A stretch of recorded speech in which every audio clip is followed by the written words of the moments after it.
morning and welcome back to our news update coming to you live from Warsaw. I'm Stalia Strzemska. In the beginning of the latest from the Vatican, the procession from Pope Francis' residence at Casa Santa Marta has concluded and the late pontiff's body has arrived at St. Peter's Basilica. Now a service is being held before the public are allowed to enter to say a final goodbye in about an hour. Our correspondent Alex Kadie is in Rome. Hi Alex, good to see you. So can you tell us what has happened so far? What is the number of people arriving to say their final goodbyes to the Pope? What can we expect?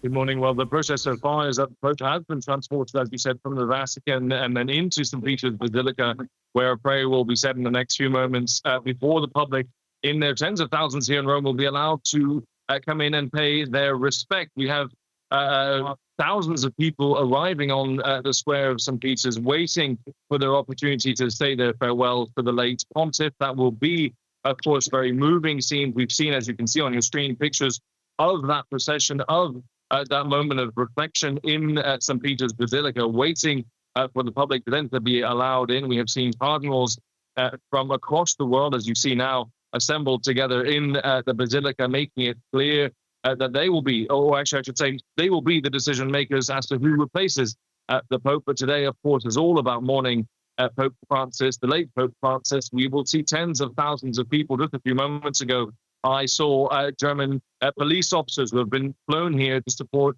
their Italian and Roman counterparts. There will be tens and tens of thousands of people flocking to this city to pay their respects in the coming days. Of course, the funeral will be on Saturday at the Basilica behind me, a break-in tradition by this Pope.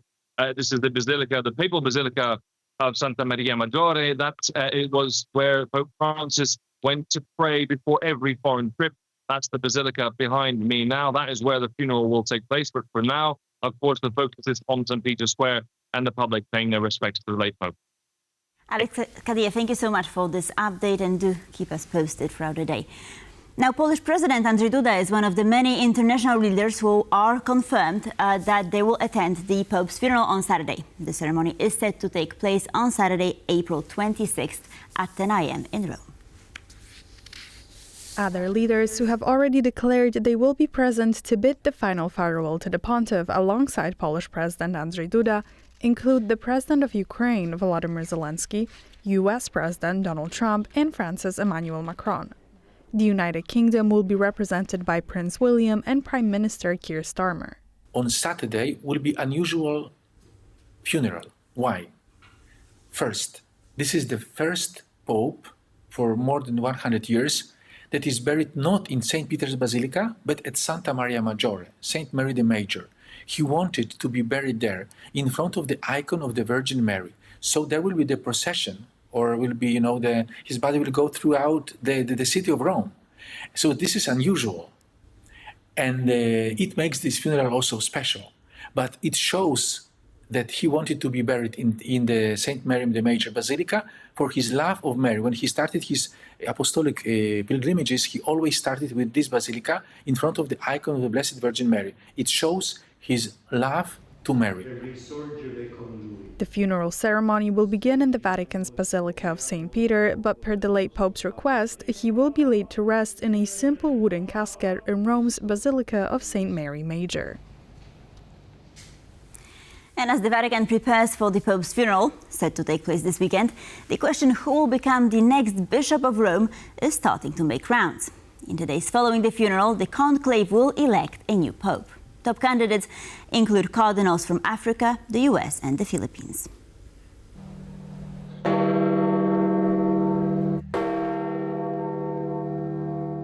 As the sun rises over the Vatican, the Catholic Church faces a pivotal moment.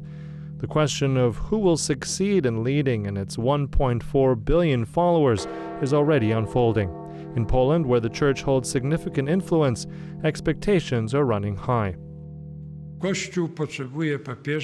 The Church needs a Pope who, after these great pontificates, because fortunately the 20th and 21st centuries it had great pontificates of popes, needs a Pope of creative continuity.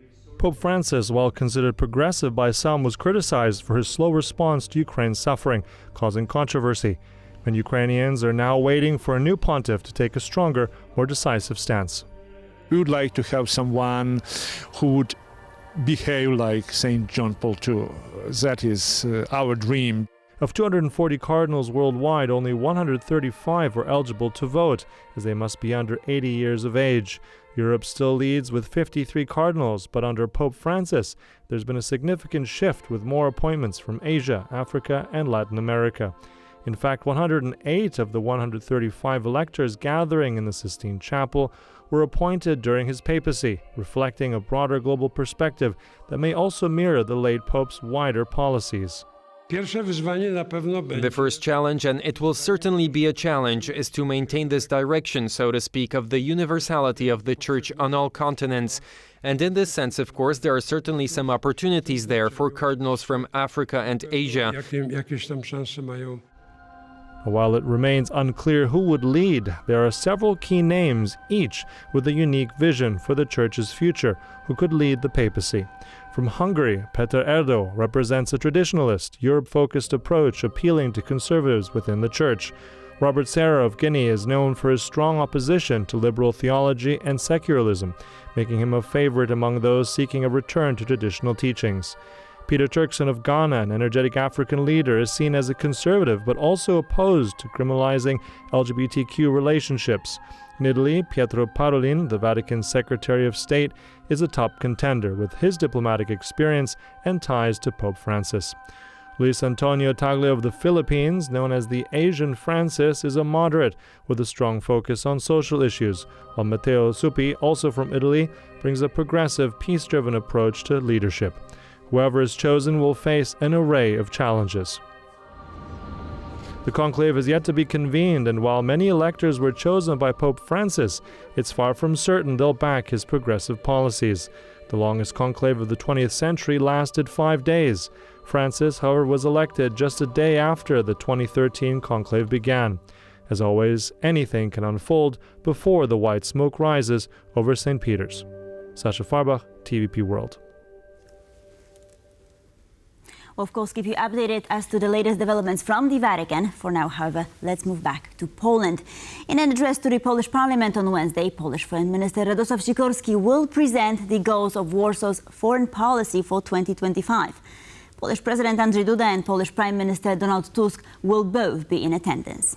In his foreign policy speech to the Parliament, Polish Foreign Minister Radosław Sikorski will outline Poland's diplomatic efforts for the coming months. The address will be followed by a debate on international affairs. The annual speech by the foreign minister is an important point in the debate on Poland's strategic place in the international arena. Sikorski's address will not only define the goals of Polish foreign policy, but will also show how Poland plans to respond to the challenges resulting from the growing instability in the world.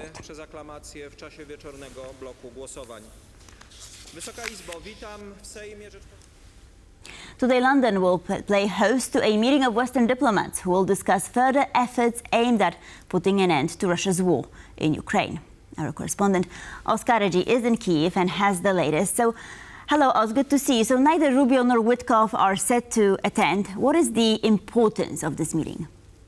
Well, I think the importance of this meeting has been severely downgraded with no Witkoff and no Rubio. Now that the European officials are also not attending, there are still going to be senior officials meeting in London to have further discussions.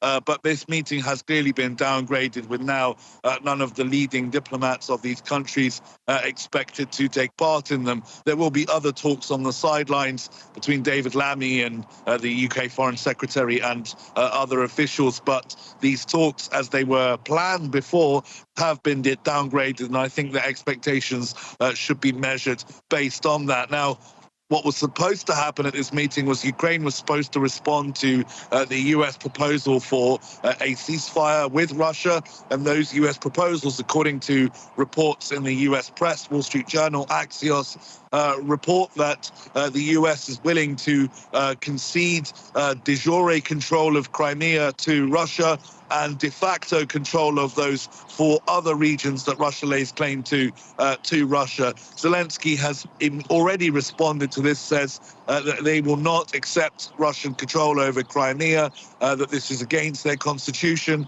He also said this is our territory, the territory of the people of Ukraine. This will not happen. Kaja Kallas, the EU's top diplomat, also stressed that the European Union would not recognize Russian control of Crimea. So if Trump thought that this proposal would work, that it would work with the Europeans and with the Ukrainians, then he's already had his answer to that. Where do the talks go from this? From this point, it remains unclear, particularly with that threat that Marco Rubio dangled in front of the Ukrainians, that the US would be willing to walk away from these discussions should they not agree to their proposals within a few days. It seems very clear the Ukrainians are not willing to prepare to accept territorial concessions. Now, elsewhere in Ukraine, we've had a particularly nasty attack, a Russian drone attack on the town of Mahanets in Dnipropetrovsk, hitting a bus. 9 people killed there and at least 30 people injured. So while these talks are ongoing, Russia's continuing to kill Ukrainian civilians on Ukrainian territory. Oskar G. reporting from Kyiv. Thank you so much for this update. And referring to those peace talks with Russia, Ukraine President Volodymyr Zelensky said, quote, "We are ready for any format of negotiations." The leader also pointed out that the Ukraine delegation has a mandate to discuss the ceasefire at the upcoming talks in London. As for our delegation, it has a mandate tomorrow for what it has a mandate for, discussing an unconditional ceasefire or a partial ceasefire. We are ready for this stage. We are also ready to state that after the ceasefire, we are ready to sit down in any format. If the Russians are ready for a complete ceasefire, then after a complete ceasefire with an understanding of how long it will last, we are ready for any format of negotiations with them. Any format.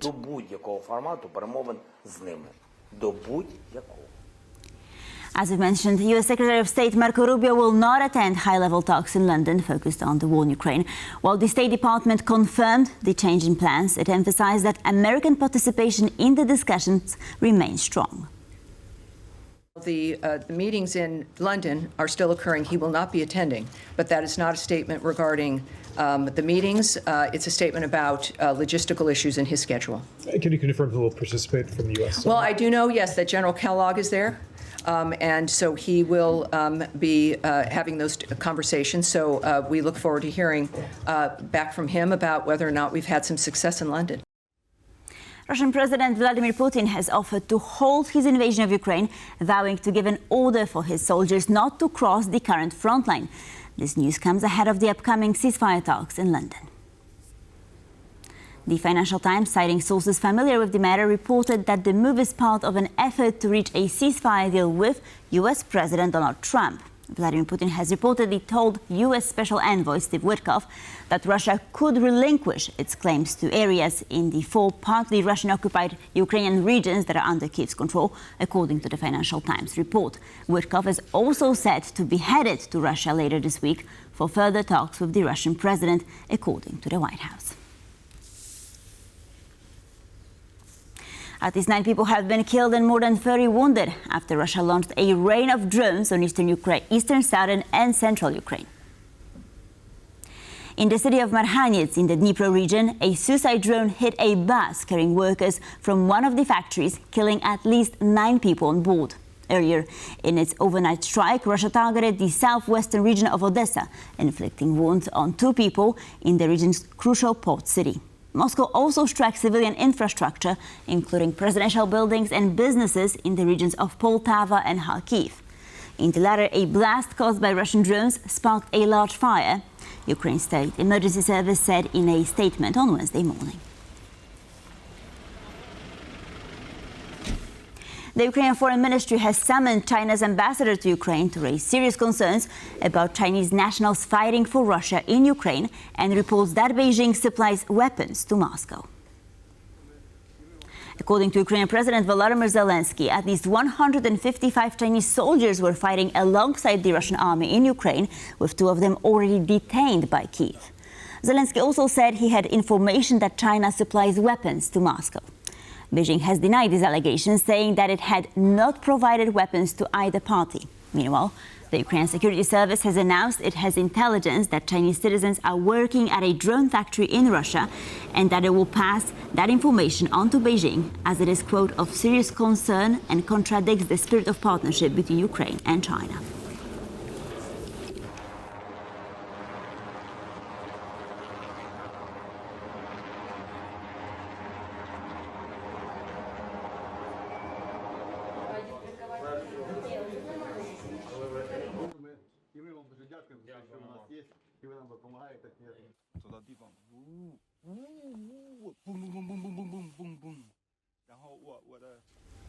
And I'm moving live to the Polish Parliament, as in an address to the parliamentarians on Wednesday, Polish Foreign Minister Radosław Sikorski will present the goals of Warsaw's foreign policy for 2025.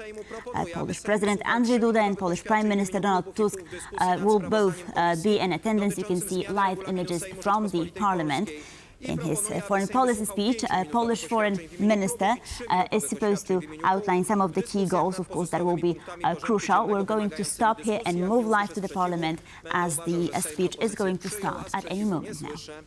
Informuję też Państwa, że Konwent Seniorów jednomyślnie zaopiniował propozycję rozpatrzenia na bieżącym posiedzeniu informacji w sprawie funkcjonowania społecznych inicjatyw mieszkaniowych, o której przedstawienie wnosi Klub Parlamentarny Polskie Stronnictwo Ludowe Trzecia Droga. Punkty porządku dziennego będą rozpatrywane zgodnie z kolejnością zaopiniowaną przez Prezydium i Konwent. Informacja w tej sprawie... So here we're wrapping up our news bulletin. Of course, we'll keep you updated. We're going to go live to the Polish Parliament for an address from Polish Foreign Minister Radosław Sikorski. Thank you.